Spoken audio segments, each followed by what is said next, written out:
Hoje eu fui incumbido de conversarmos sobre o capítulo 10, versículo 9 do Evangelho de João, no Novo Testamento.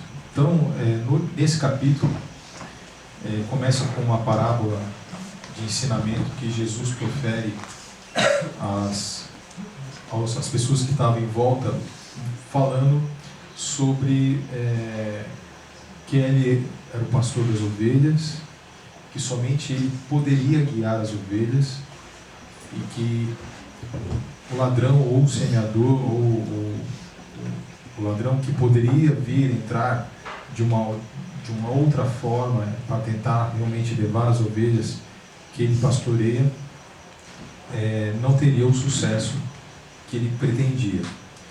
E, assim, mesmo depois de tanto tempo, a gente até tem dificuldade de entender as parábolas.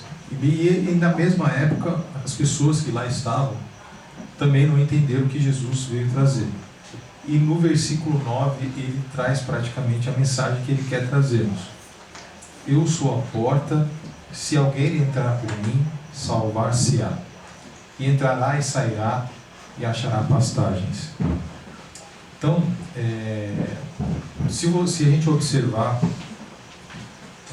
a porta nas tradições judaicas cristãs, elas têm uma tradição muito forte de passagem, de você de escolhas, de você mudar da luz, da escuridão para a luz, ou do desconhecimento para o conhecimento. E essencialmente nesse versículo ele mostra que ele é a porta, quer dizer, ele é o caminho, ele é a única, através dos ensinamentos do nosso mestre, e que nós conseguiremos achar as pastagens. As pastagens, o que é a pastagem para as ovelhas? É o alimento. Então somente Jesus, naquele momento e até hoje, é o que pode nos fornecer o alimento para o nosso espírito, através dos seus ensinamentos, através do que ele veio trazer, dos valores que ele ressalta na sua passagem, que foi documentada no Novo Testamento. E entender isso muitas vezes é difícil. E o Evangelho segundo o Espiritismo, ele traz também através da porta o significado, muitas vezes a tradução do que Jesus veio trazer naquele versículo. E nesse capítulo, no capítulo 18, ele traz esse item, a porta estreita. Entrai pela porta estreita, porque larga a porta da perdição e espaçoso o caminho que ela conduz. E muitos são os que por ela entram. Quão pequena é a porta da vida, quão apertado o caminho que ela conduz, e quão poucos a encontram. Então, aqui ele também fala de uma forma não direta, mostrando que existe a porta estreita. A porta larga é as nossas escolhas equivocadas, que estão distantes do que Jesus nos trouxe. A porta estreita é a porta por onde ele pode nos conduzir ao que Jesus realmente pregou. São as nossas escolhas. E essas escolhas, elas estão totalmente ligadas aos bens espirituais, distantes dos bens materiais, ou muitas vezes o que a matéria pode trazer-nos de satisfação, ou se a gente assim pode dizer. E a gente sabe que as benesses materiais, elas encantam de uma forma muito intensa, diferentemente dos valores espirituais, que muitas vezes a gente não consegue ver valor no primeiro momento. E essa sensibilidade do que a gente tem que ter em relação ao valor da parte espiritual, diferentemente do que a porta larga nos proporciona, e a gente é importante ressaltar. E por que porta larga? Porque é muito mais fácil passar, é muito mais fácil você encontrá-la, é muito mais fácil você percebê-la do que a porta estreita. E a porta estreita é uma escolha difícil para muitos de nós. porque ela requer dificuldade, ela requer um autoconhecimento e muitas vezes estipar alguns vícios e alguns defeitos que a gente tem. E de identificar isso muitas vezes é fácil, defeito não. A gente sempre coloca o defeito no outro. E a porta estreita é você se auto-observar.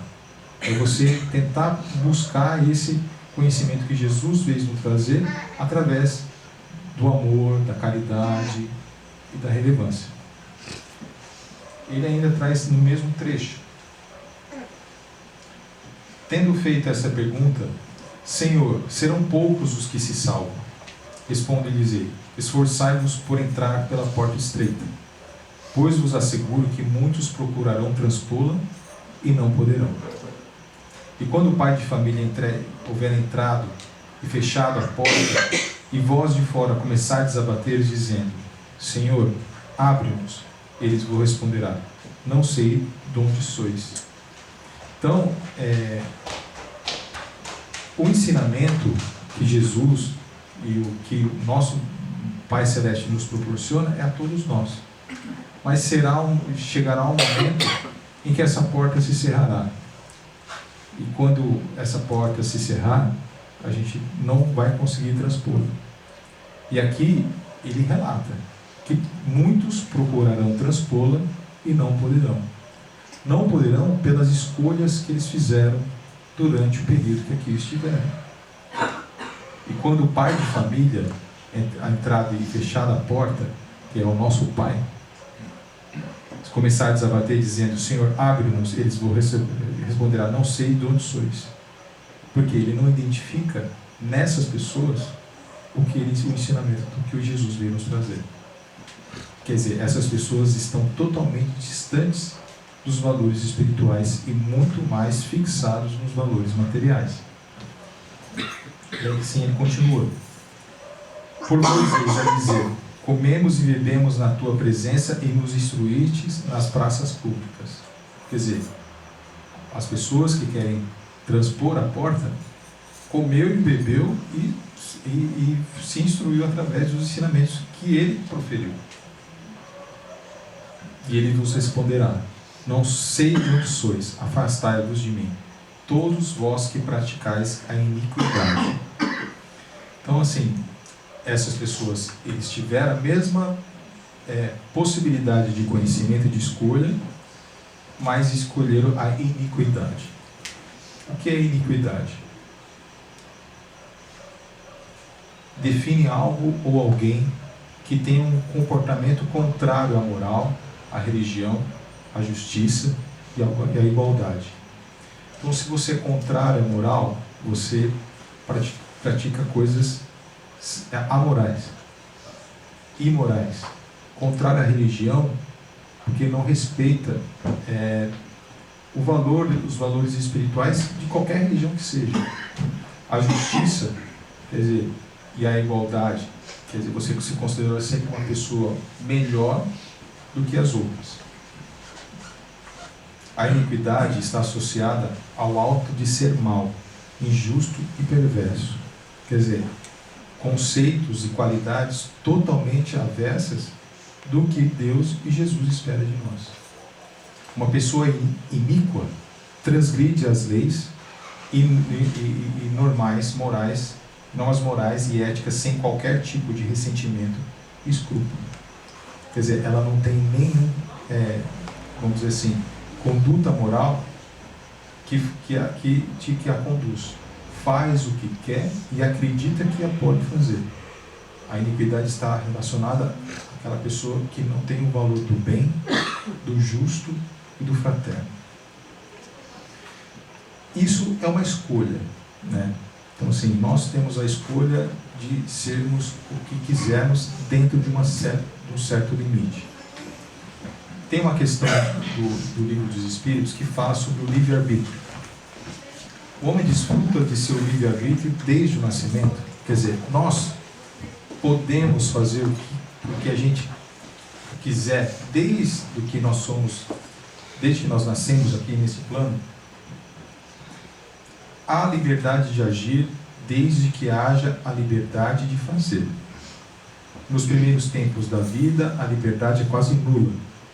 Ela vai evoluindo e seus objetivos mudam de acordo com o desenvolvimento das faculdades. A criança, tendo pensamentos relacionados com as necessidades de sua idade, aplica seu livre-arbítrio às escolhas que serão necessárias.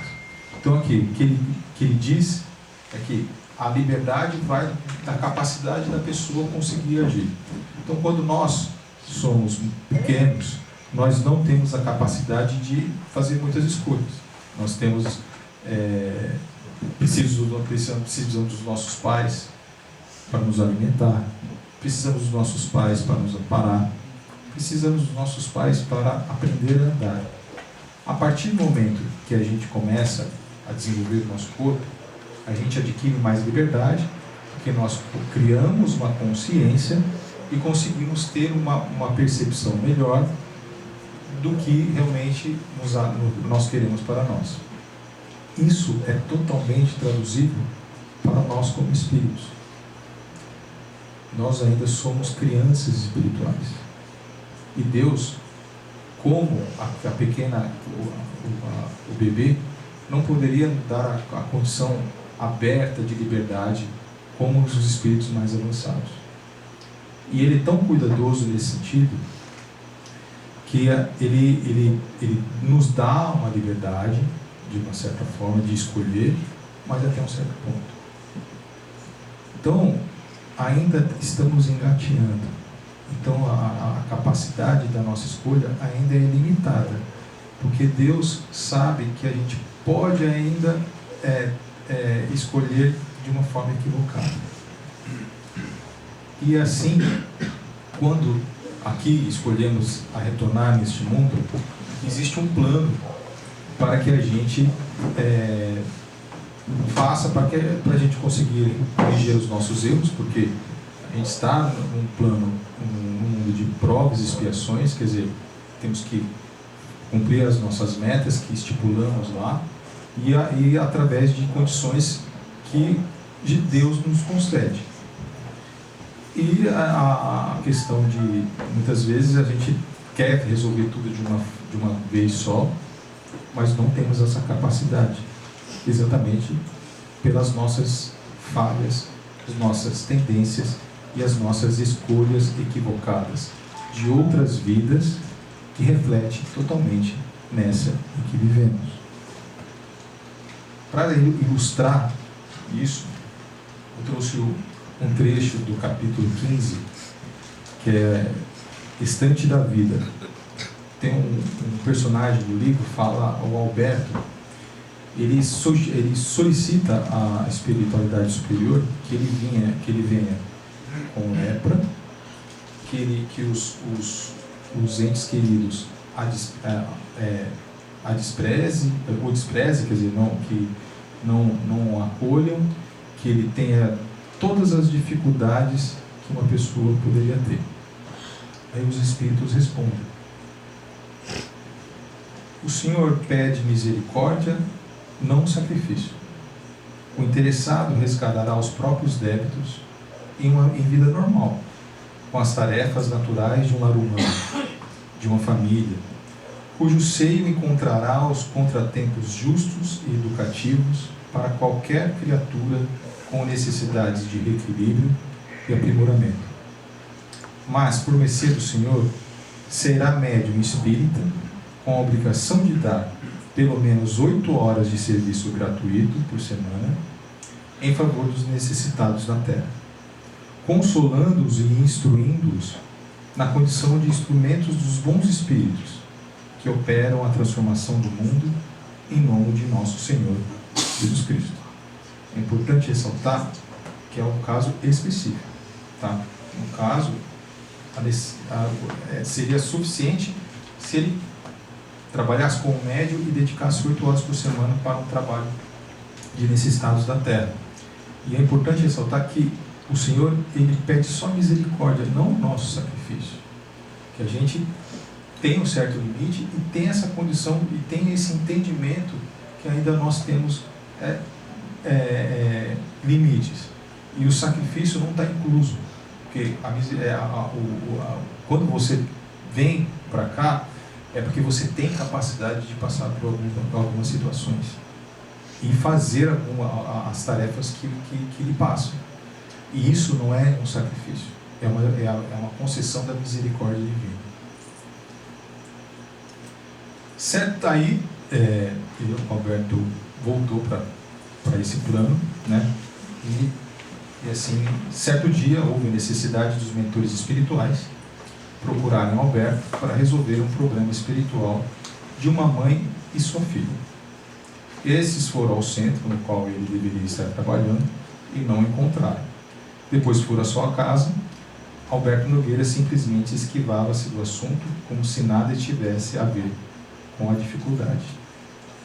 Então, antes de nós virmos, a gente se julga na capacidade de conseguirmos realizar muitas tarefas e muitos compromissos.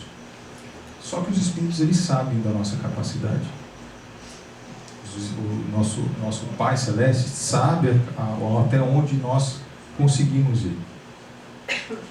E saber que da nossa dificuldade, do nosso limite, a nossa escolha é essencial para a nossa progressão. Por isso que o Mestre diz que Ele é a porta, Ele é o caminho, a verdade e a vida. E essa porta é estreita. Ninguém vai conseguir se renovar, evoluir, se melhorar espiritualmente sem esforço, sem encontrar dificuldade, sem aparar as arestas, sem se melhorar e identificar o que você tem para ofertar para o outro, que é assim, através principalmente da caridade, que aqui concedeu, no caso ao Alberto, uma capacidade de médium espírita, mas não quer dizer que não é só através da casa espírita que a gente consegue se melhorar. Existem várias formas, vários tempos além da casa espírita. Isso aqui é só um exemplo para nós. E o trabalho, ele vem para nós. Como a Amélia disse, quando ele vem, quer dizer que você está pronto para fazê-lo. Se aparece o trabalho à sua frente, abrace com toda a força, porque esse vai ser o seu instrumento de buranamento espiritual. Aí vem aquele espírito valoroso que pedir a lepra, cegueira, loucura, idiotia, fogo, lágrimas, penúria e abandono, a fim de desagravar a própria consciência no plano físico, depois de acomodar-se nas concessões do Senhor, esquecera todas as necessidades que lhe caracterizavam a obra de reajuste e preferia a ociosidade, enquadrado em pijama, com medo de trabalhar. Nós temos muitos limites, muitas dificuldades, muitas restrições, mas se hoje nós já possuímos a saúde, nós possuímos a capacidade de entender as coisas, a capacidade de escolher o que é melhor para você, escolha o caminho da caridade. Aprenda que só através da dedicação, da melhora, do conforto àqueles mais necessitados, a gente vai conseguir atingir um mundo melhor, e atingindo um mundo melhor, todos nós melhoraremos. E a escolha do caminho que a gente hoje considera difícil, né? Porque o caminho que você, infelizmente o irmão Alberto, ele não escolheu, preferiu a ociosidade do seu lar. Isso porque antes ele queria todas as dificuldades da vida, e só a capacidade de ele conseguir trabalhar com o médium ou umas 8 horas por semana, ele não exigiu muito, 8 horas por semana ele se dedicar para as pessoas mais necessitadas, ele não conseguiu. Não só aqui na casa, mas em vários outros lugares existe a possibilidade do trabalho. O trabalho nos renova, você ajuda as pessoas, mas aqueles que são mais ajudados são os trabalhadores. E é através do trabalho, é através dessa porta estreita que conseguiremos evoluir. E essa foi a escolha não só do nosso mestre, mas de todos os seus apóstolos. Se a gente observar a história de cada um, a gente vai ver que houve suplício, sacrifício, dificuldade, mas em nenhum momento eles refutaram a possibilidade do trabalho, da caridade e se dedicar ao amor aos mais necessitados.